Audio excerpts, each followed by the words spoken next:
buku yang ditulis oleh Sadapat Qadri, buku dia Heaven on Earth, A Journey to Sharia Law. Buku ini ditulis oleh seorang peguam lulusan Cambridge yang menceritakan bagaimana di Timur Tengah syariat Islam itu sangat advance dan memberikan kerahmatan kepada Eropah.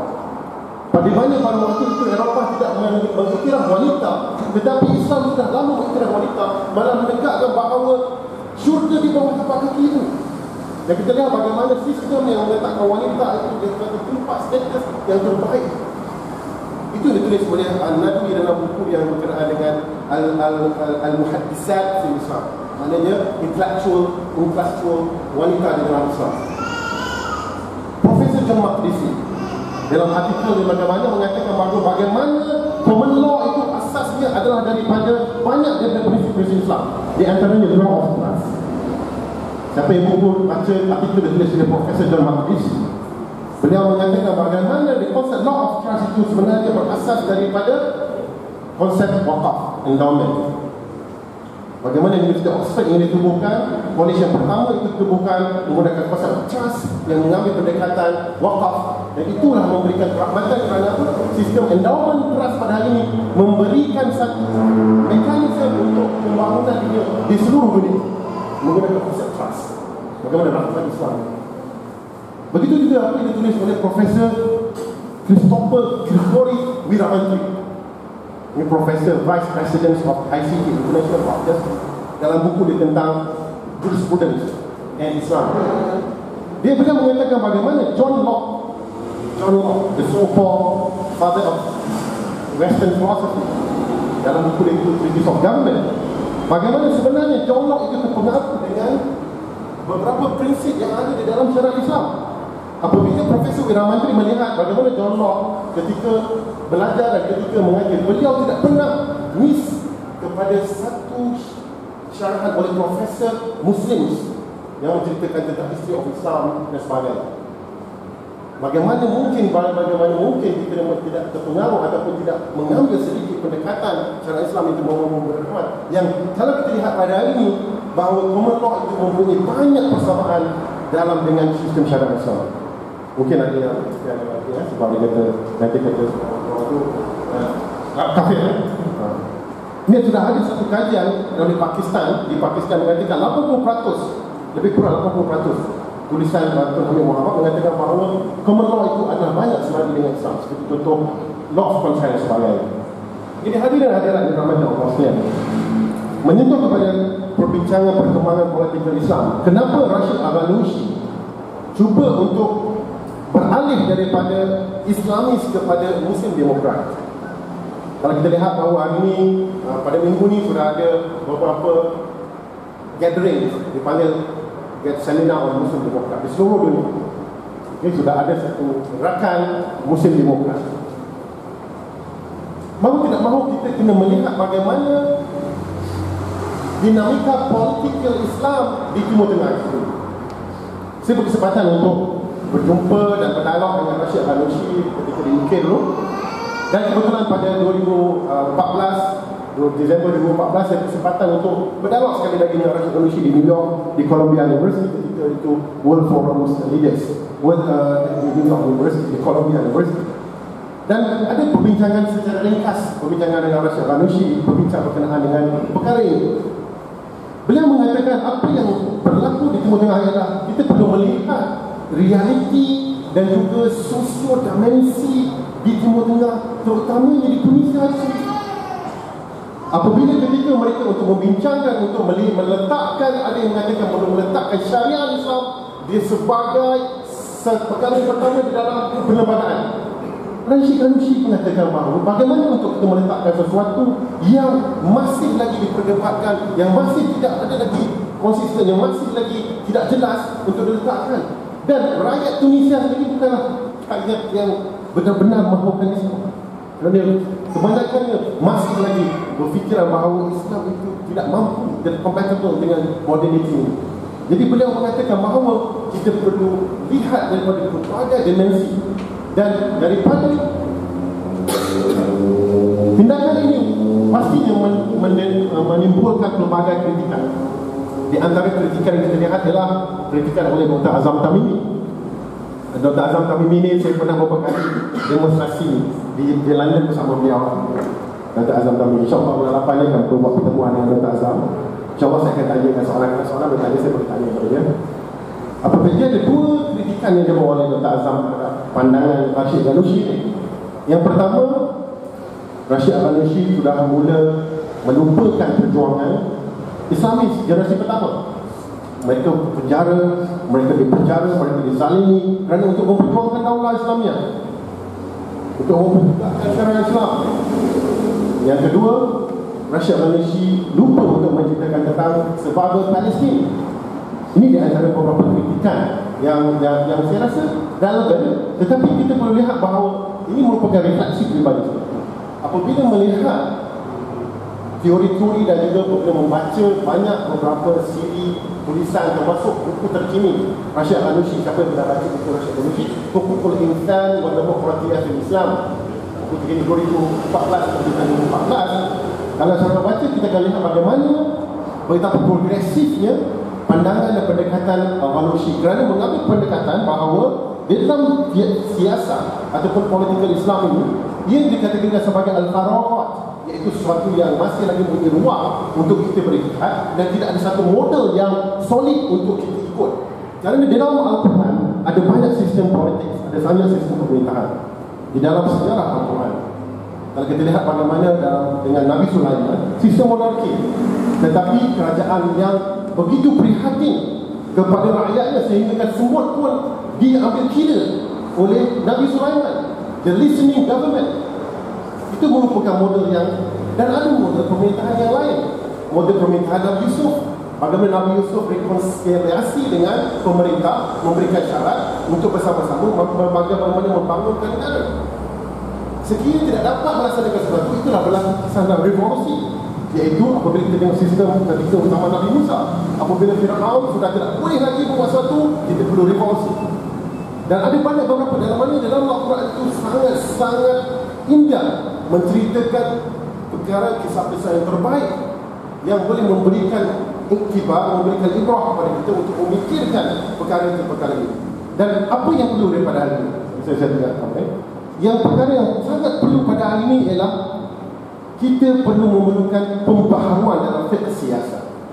Memerlukan pembaharuan yang benar-benar berasaskan nas yang sahih, berasaskan satu wacana yang betul-betul berasaskan kepada perbincangan yang jujur untuk membuatkan pembaharuan dalam fiqh siasat. Sebagai contoh, kalau dulu kita menentang kerajaan, mungkin hukumannya buruh, sehingga pada hari ini kita ada lagi mufti mengatakan siapa yang demonstrasi, buruh. Apa kesan implikasinya?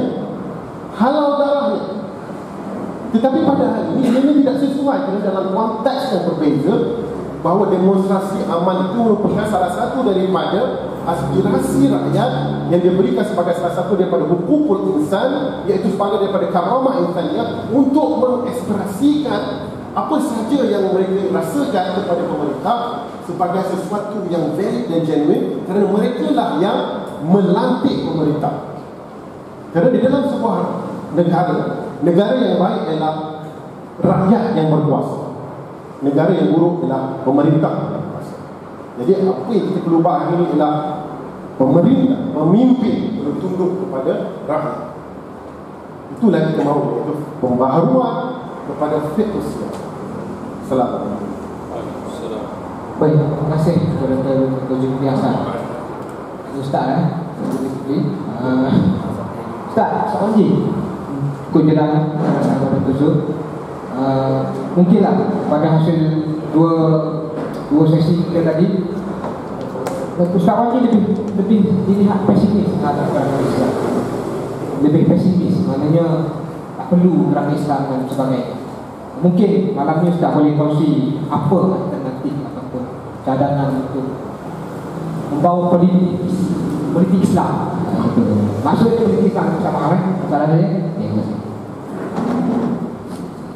Dia anak awal lagi dah, saya dah awal-awal lagi tolak politik Islam, tapi disuruh bagi alternatif bentuk politik Islam. Wang masa tu mama ni kita tak faham pun benda ni. Kita dah faham panjang.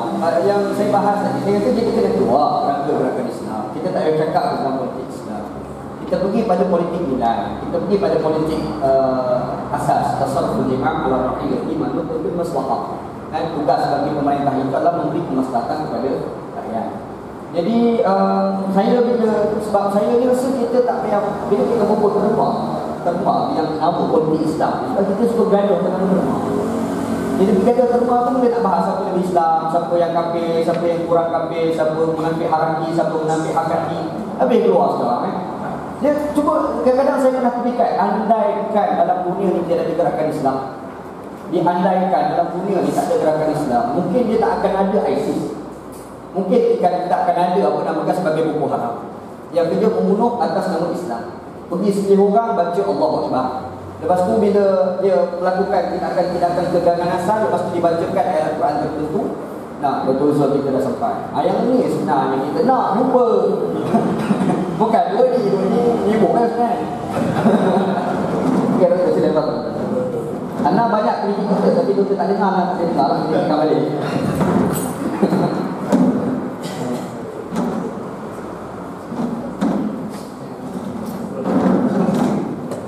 Jadi, saya rasa kita kena tinggalkan pergaduhan atas gaduh. Kita tinggalkan gaduh atas gaduh. Kita tinggalkan gaduh atas gaduh. Tapi kita kena pergi kepada macam mana kita nak melaksanakan kebaikan kepada rakyat yang merupakan asas bagi politik Islam. Okey, hari ni ramai orang cakap nak buat politik Islam, tapi mereka menggunakan satu teori, namanya teori maqasid syariah. Mana-mana pun bincang. Sebenarnya dalam dunia Islam yang berbincangkan tentang maqasid syariah ni terlalu banyak. Kita tengok dekat Tunisia bincang maqasid syariah. Kita pergi dekat Maghribi cakap maqasid syariah. Al-Azhar bincang maqasid syariah, bergegar-gegar. Sampai ada tesis berpuluh-puluh, beribu-ribu tesis yang cerita tentang maqasid syariah. Tapi semua itu adalah teori yang belum lagi dibuktikan kejayaannya. Dan saya tak tahu apakah kejayaan itu boleh dapat atau tidak. Sebab dalam wacana maqasid syariah itu sendiri, sudut pandang antara satu ulama dengan ulama lain sudah berbeza. Contoh macam saya berbual sendiri dengan Dr. Jasirul Audah berkenaan dengan maqasid syariah yang dikatakan penambahan daripada 5 kepada yang lain. Yang ini sendiri pernah berjumpa dengan Dr. Ali Jumu'ah, bukan Mesir lah, dia pro-Asisi. Dia timbulkan tentang apakah maqasid ni 5 boleh tambah lagi atau tidak. Ditolak oleh Jasirul oleh Dr. Ali Jumu'ah. Jadi maksudnya dalam kalangan ulama-ulama Islam yang berkemahiran tinggi tentang maqasid syariah, mereka sendiri mempunyai interpret, mempunyai tafsiran yang tak sama antara satu dengan yang lain. Tapi lebih lagi kadang ada ulama-ulama yang dia pakar maqasid syariah, dia hebat maqasid syariah, tiba-tiba dia pro kepada pemimpin yang zalim. Ini berlaku pada Ali Jumu'ah, dia pro pada Asisi. Yang Asisi itu kita tahu dia bunuh orang macam mana dia boleh buat satu keputusan nak bunuh orang nama Mursi. Yang Mamat tu kalau ada kelemahan politik, janganlah sampai kena bunuh dia, nyawa orang tu. Kita tak yakin kita nak bunuh orang, kita nak bunuh kucing tu fikir 4-5 kali. Ambil kucing tu, sembelih kucing depan kita, sanggup ke? Itu fikir 4-5 kali, tiba-tiba dia boleh bunuh orang. Yang orang tu tak buat kejahatan pun, dia sekadar berbeza pendapat dengan kalangan orang yang pro kepada Asisi. Tapi itu realiti yang berlaku. Sebab kadang-kadang dia cakap tentang kita kena negara bersih baru, maqasid syariah. Saya bimbang kan kata dia adalah slogan lagi. Dia tak selesai sekadar slogan, tapi tak pergi kepada kandungan bagi yang dikatakan sebagai asas politik, iaitu kebaikan kepada rakyat. Sebab itu, saya rasa dia lah, kalau dulu ada satu pemikiran namanya Saiful Islam yang Mustafa Kamal Atatürk, yang dia agak keras, dia agak anti agama, dia tak bagi keluar pada agama. Macam-macam cerita lah keluar, saya pun tak tahu sejauh mana benar cerita yang diceritakan berkenaan dengan apa yang dilakukan oleh Mustafa Kamal Atatürk. Tapi kita dapati rupa-rupa sekular itu sendiri semakin lama semakin mencair.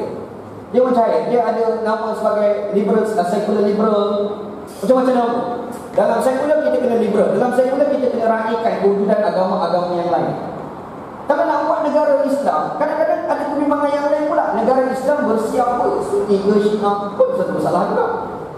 Agak-agak boleh jadi ramai. Dr. Zul jadi Perdana Menteri Malaysia, dia nak bagi keluar awak Syiah mengamalkan faham Syiah di Malaysia. Dr. Zul kata dia. Ini kita jago dia lah kot. Ada pun tak sebab takut dituduh Syiah pula. Mana kau kata Syiah? Itu satu kebimbangan. Dekat Iran, orang Sunni tak berhati. Sebab Iran yang dikatakan Republik Islam Iran atas pemahaman Syiah, Dan konon, wallahualam, saya tak pernah sampai dekat Iran, dikatakan orang Sunni tak berapa bebas untuk mengamalkan Sunni mereka. Dan kalau kita datang kat Malaysia, dia kata kami Islam Sunni kuat ni, orang Syiah pula tidak boleh mengamalkan faham mereka dengan bebas. Oh, kita merasakan inilah tindakan yang paling adil. Lepas tu, Sunni kena amal dekat Iran tu, adil tu. Kita kata itu saja. Zalim pula. Bila kena takau, zalim. Bila kau bawa orang, adil. Macam mana yang dikatakan konsep keadilan itu cakap? Sebab tu bagi saya, kita kena keluar daripada kerangka agama Islam apabila berbicara dalam politik, dalam masuk kerangka gerakan Islam. Keluar terus. Kita kena bincang macam mana nak memberi kebaikan kepada rakyat. Kita bincang accountability, transparansi.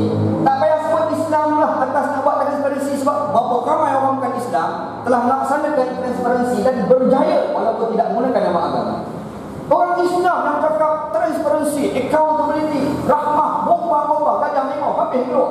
Tapi umur bila dia rembat, qala Allah SWT, qala Rasulullah, untuk mengatakan tindakan rembat itu sesuai dengan ajaran Islam. Itu masalah. Maka keluarlah terma-terma yang kadang-kadang kita bersakit jiwa membalak bersama ulama. Contoh. Dah ada terma tu. Balak bersama ulama. Nak elak-balak. Dikatakan berkat apabila dimulakan dengan Bismillahirrahmanirrahim. Sebab kullu amrin zibalin la yubda'u fihi bi Bismillahirrahmanirrahim fa huwa aqta. Setiap amalan itu kalau tidak dimulakan dengan Bismillahirrahmanirrahim, maka amalan itu tidak ada berkat. Kita rembat balak baca bismillah. Haram tapi berkat. Ini program tak? Sebab tu, ialah orang Islam ni suka romantisme. Cerita tentang itu asal bana hebat. Ialah kita tak nafikan kebaikan yang mereka lakukan. Tapi kadang-kadang kita kena ingat pemikiran mereka itulah kadang-kadang bermula dia lahirnya apa namakan sebagai ISIS. Saya kutuk. Bukan kita kata dia tak bagus, dia baik. Alhamdulillah, kita tak nak bahas masalah ketakwaan dia kepada Allah.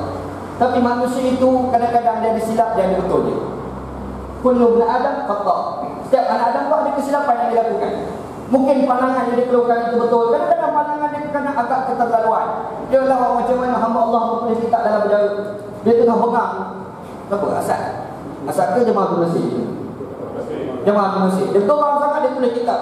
Tak guna dengan jemaah Mesir perang dia rembat. Dia bengang, dia tulis kitab. Kitab ini pergi baca, sebar dekat Malaysia. Tersebarlah pahaman-pahaman yang berbau saya kutuk mengkafirkan sesama orang Islam, memunafikkan sesama orang Islam, mensesatkan sesama orang Islam.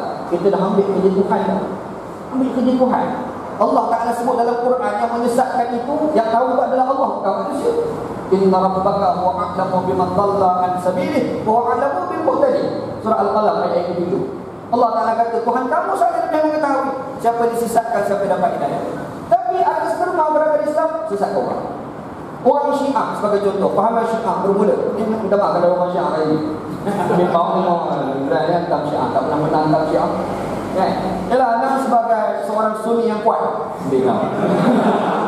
Bagi Sunni yang kuat. Kita tak setuju dengan style politik orang Syiah di awal dulu. Sekarang tu mungkin kita bincang waktu lain lah. Sebab Syiah itu sendiri dia dah berlaku banyak perubahan dalam pemikiran dia. Kita tak nak bahas dia dulu. Macam mana diorang menafsirkan kalimah kufur itu kepada golongan kalangan yang dikatakan sebagai pembangkang. Apabila tak sokong Ali bin Abi Talib sebagai pemerintah, dibacakan hadis Nabi SAW, Ali minni wa ana minhu wa huwa waliyyun ba'di li kulli mu'min. Ali di kalangan aku di kalangan Ali. Ali adalah pemimpin selepas daripada aku. Hadis Nabi SAW ditakwilkan Ali itu wali sebagai pemimpin. Maka dia kata pemimpin adalah Ali selepas Nabi Muhammad, bukan Abu Bakar. Tiba-tiba Abu Bakar naik sebagai khalifah, Abu Bakar langgar hadis Nabi, kafir. Dia bubuh kafir dekat sahabat Nabi radhiyallahu anhu. Ini problem. Sebenarnya pengkafiran itu berlaku dalam kerangka politik. Kita ni kadang-kadang kafir mengkafirkan itu bukan Tuhan yang menentukan kita kafir, tapi yang menentukan kafir itu adalah manusia kerana politik dia sudah dibuat. Itu problem tak? Sebab tu alternatif kalau saya keluar terus daripada kerangka gerakan Islam, kita tak perlu atas nama politik Islam, kita pergi pada pelaksanaan kebajikan kepada rakyat, terus kepada benda-benda dasar yang dikatakan tujuan bagi politik. Tak perlu kita bergaduh atas label. Sebab kalau kita ubah label, kita bergaduh buat label tu mungkin mengambil masa 40 tahun, yang pelaksanaan itu bulat atau bila kita nak laksanakan. Baik kita bergaduh benda yang kita boleh laksanakan. Kita bergaduh macam mana nak turunkan GST contoh. Bunyi pun canggih. Ini bergaduh siapa lebih Islam, siapa lebih kafir. GST naik juga. Dok gaduh, siapa lebih Islam, siapa lebih kafir. Tapi minyak duk dari situ juga, Najib duk kat situ juga. Bila dia berkawan dengan Najib pula, ada Al-Quran pula yang dibaca. Susah. Yang bila pula nak berlawan, dia kata, kau siapa? Kau ulama lo. Tak kemampus pun. Inilah masalah-masalahnya. Nah, sekali kita duk gaduh, benda tak ada faedah. Macam mana kita nak kurangkan pergaduhan benda tak ada faedah, tapi kita terus kepada yang lebih kebaikan kepada rakyat. Yang tu yang saya maksudkan. Sebab tu pada saya, tak payahlah dalam gerakan Islam kita keluar terus daripada gerangkut di dalam gerakan Islam untuk kepada kebaikan kepada rakyat. Assalamualaikum warahmatullahi wabarakatuh. Saya kepada Ustaz Haji Mahathir biasa. Kemudian saya teruskan kepada Tuzul YB Tuzul Rifai Ahmad. Mudah datang.